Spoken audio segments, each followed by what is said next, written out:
Now, Donald Trump's re-election as U.S. president marks a remarkable comeback 4 years after his defeat in the 2020 election. His return signals the beginning of a new chapter in American leadership, one that is anticipated to challenge both domestic democratic institutions and international relations. But what does this mean for the future of U.S. Africa relations? Our diplomatic correspondent, Amma Marcus, provides insights.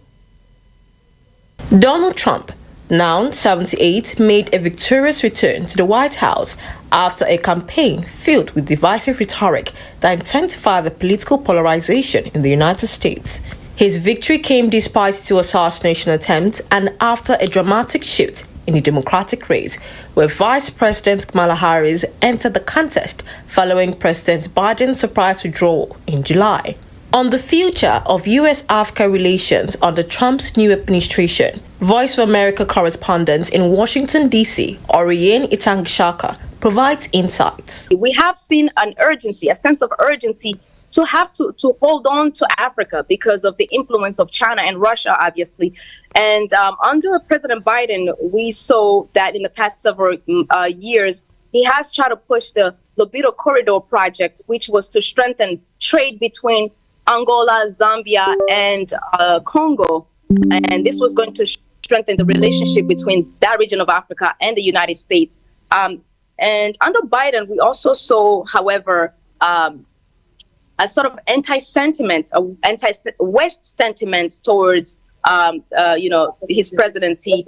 We saw Niger ask the United States to close and to shut down its drone base in that country, and that was a big loss for the United States. We saw also other countries hostility towards the West, so Burkina Faso, as well as Mali, and a lot of the Francophone countries in the Sahel.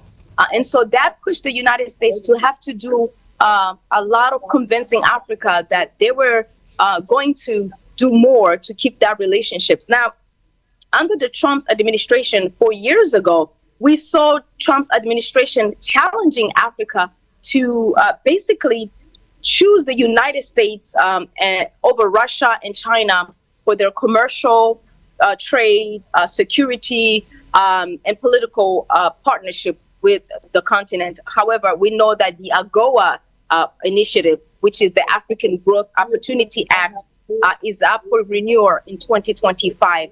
And this a specific initiative between Africa and the United States is a long-term commitment and a bipartisan support that the United States has with Africa. We're yet to see what's going to happen in 2025, whether the United States will keep that initiative going forward with a new administration under Donald Trump. As the political landscape shifts, all eyes will now be on the new leadership as it navigates its relation with Africa and the rest of the world. Amma Marcus, reporting for ADBN News.